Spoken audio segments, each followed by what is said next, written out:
The home inspection is a vital part of the buying process.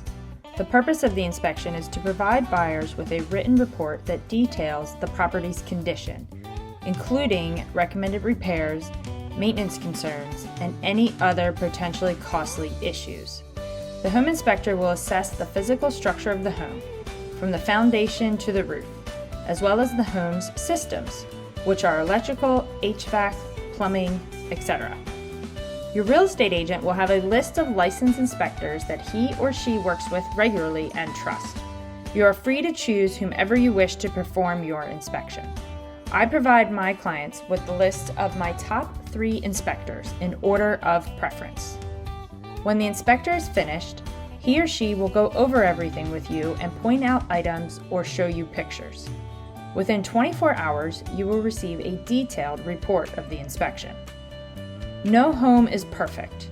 The inspection will find items that need attention or repair. Speak with your agent about the items you're most concerned about, and together you will develop a plan to present your request to the sellers.